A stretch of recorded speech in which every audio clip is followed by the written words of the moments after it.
Hello everyone, আসসালামু আলাইকুম। এই তো সকাল সকাল মেহমানদের জন্য রান্না বসিয়ে দিলাম। তো প্রথমেই গরুর মাংসটা বসাবো, তাই গরুর মাংসটা আগে রেডি করছিলাম।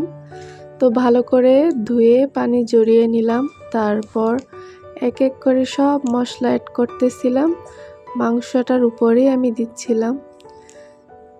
তো সব মশলা অ্যাড করার পরে আমি লাস্টে একটু তেল দিয়ে দিলাম। আমি কিন্তু অনেক পরিমাণের বেশি তেল দিয়েছি, তো আপনারা যেমন খান তেমনই তো দেন। আমি একটু বেশিই তেল খাই তরকারিতে। তো আমার সব মশলা দেওয়া শেষ, এখন আমি এটাকে ভালো করে মাখাবো। তো আমি একদম ভালো করে মাখিয়ে নিচ্ছিলাম যাতে সব জায়গায় মশলাটা লেগে যায়, আর সব মশলা একদম মিক্সড করে দিচ্ছিলাম মাংসের সাথে সাথেই।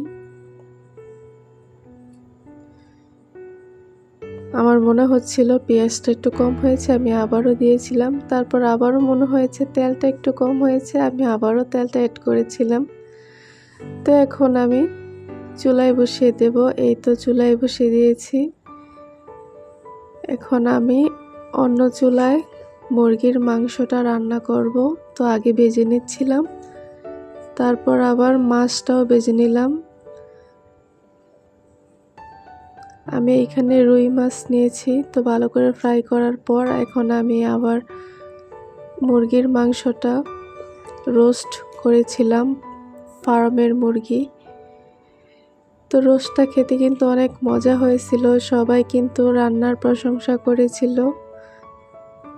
তো আমি কিন্তু খুব ভালো করে রান্না করেছি, একদম মনোযোগ সহকারে, রান্না যেন কোথাও খারাপ না হয়। তো এদিকে আমি মাছ বোনাটাও করে ফেলেছিলাম, লাস্টে আমি ধনেপাতা দিয়ে দিয়েছি, শুধু জাস্ট সেটার ভিডিও নিয়েছি। তো ধনেপাতাটা দিলে মাছের রংটা, কালারটা অনেক সুন্দর আসে, তরকারিটা দেখতে খুব সুন্দর হয়।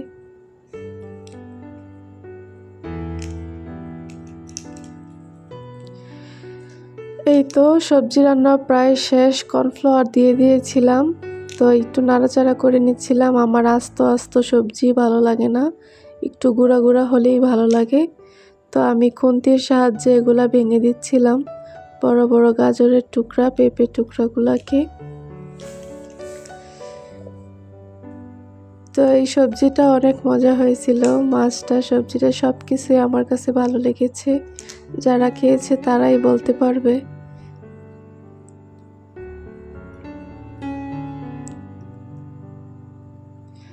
এই প্রথম আমাদের বাসায় দুই ভাইয়ের বউকে নিয়ে আসছে। তো তাদের জন্য একটু স্পেশালভাবে রান্না করলাম, যেন কোথাও ভুল ত্রুটি না হয়, ভালো করে রান্নাটা করলাম। তো এত কিছু ভালোর মধ্যে আমি আবার একটা তিতা রান্না করলাম, যেমন উস্তাটা খুব তিতে হয়, ভাজা ভাজা করলে তিতাটা কম লাগে, কিন্তু মেহমানদের জন্যই করেছি, একদম কাঁচা কাঁচা রেখেছিলাম। তো কেউ কিন্তু উস্তাবাজি খায়নি, সবাই মাছ মাংসই খেয়েছে। আর আমিও যদি কোথাও বেড়াতে যেতাম, আমি উস্তাবাজি খেতাম না, মাছ মাংসই খেতাম।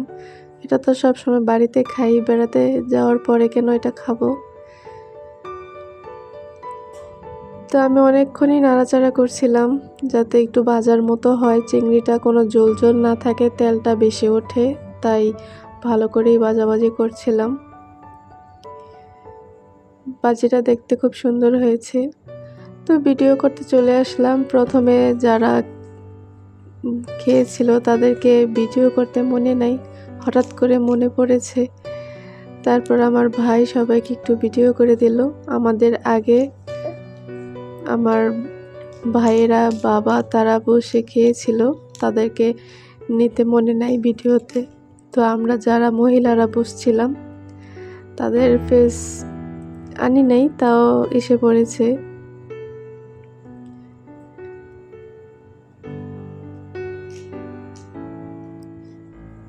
সবার খাওয়া দাওয়া প্রায় শেষ, খালি প্লেট। তো আজকের মতো এই পর্যন্তই। ভিডিওটা কেমন হয়েছে প্লিজ কমেন্টসে সবাই জানাবেন। আল্লাহ হাফেজ।